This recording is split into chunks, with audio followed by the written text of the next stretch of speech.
Something that's new under the NEC 3 form of contract is the time barring provision under notifying compensation events. So a contractor has 8 weeks for those compensation events he should be notifying, and if he doesn't notify within that period, he can't get a change to the completion date or to the prices.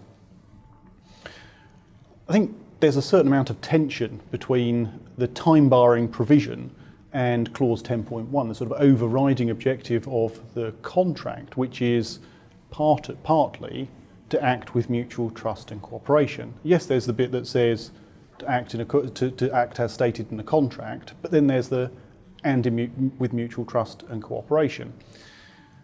So at a high level, I can see there's a tension between acting in a cooperative, collaborative, mutually trusting and cooperative way and having a time barring provision in general.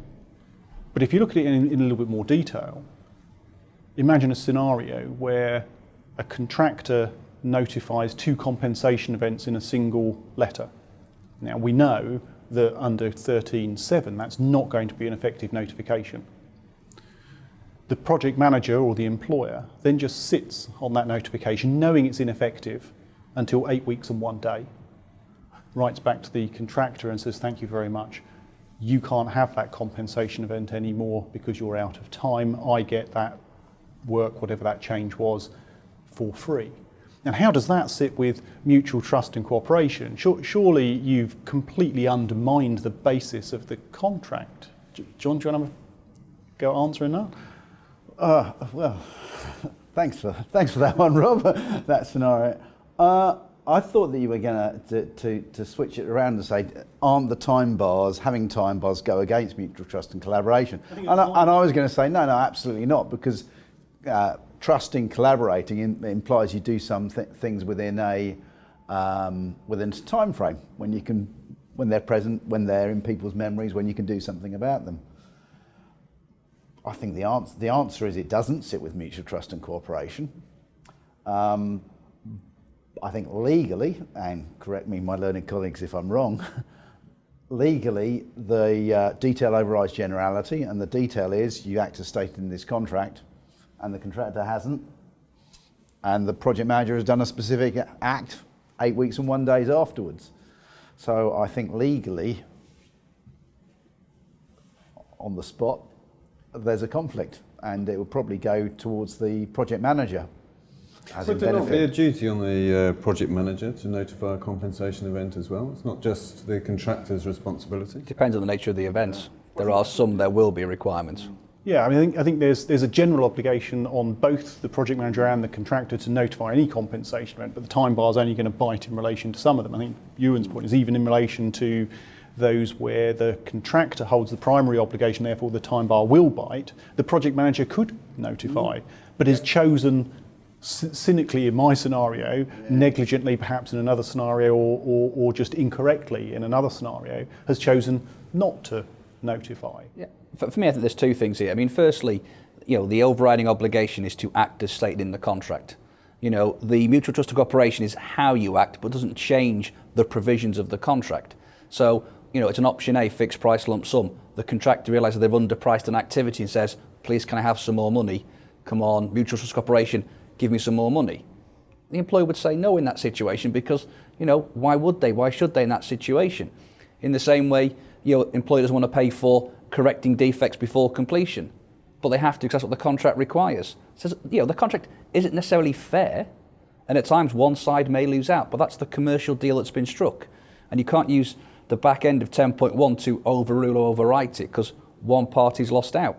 So in that situation, on the first look at it, you'd say the contractor has lost out because they didn't follow the contract. They should have been educated. They should have known what they're doing. Yeah, there's an argument the project manager could go beyond their contractual duty in a spirit of trust and cooperation to try and help that issue be resolved. But ultimately, it's the contractor an obligation, and they failed to do it. I think it's a particularly difficult area. And I think to give another example, you picked up on the defect payment after completion. Again, so it's taking the cynical employer, cynical project manager view.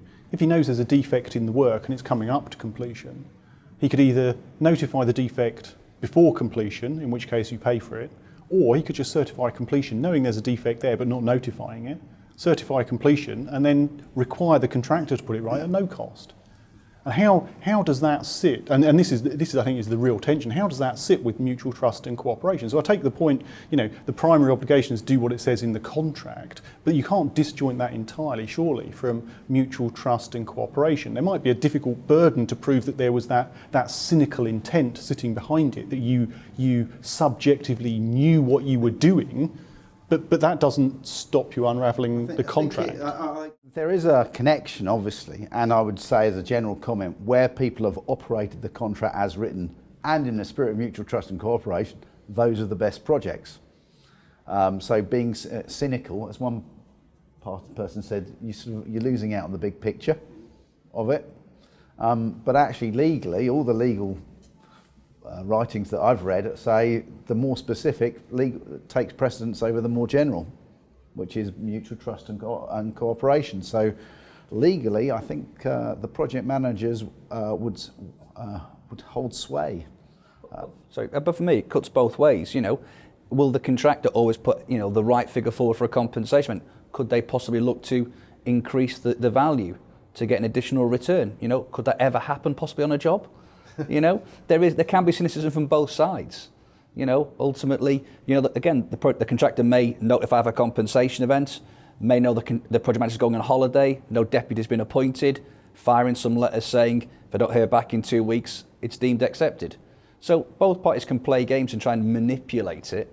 Unfortunately, I don't think you can write words to avoid that. And if you start saying, well, actually, yeah, you can overwrite the mechanics of the contract where it seemed to be unfair, you've got no basis to operate against. So summarising that conversation, I think it's quite clear that no matter what the hard terms of the contract are, the part of 10.1 that talks about mutual trust and cooperation is not a get out of jail free card. If you haven't complied with the contract, you can't wave 10.1 in the air and say, well, I didn't have to, not only because that's not fair, but because you've implemented the contract knowing what the outcome would be. There's nothing wrong with that, because you are doing actually what the first part of 10.1 says you're entitled to do. So don't use mutual trust and cooperation excessively, and don't expect it to solve your problems if you've got yourself into a procedural mess. Thank you all very much. Thank you. Thank you.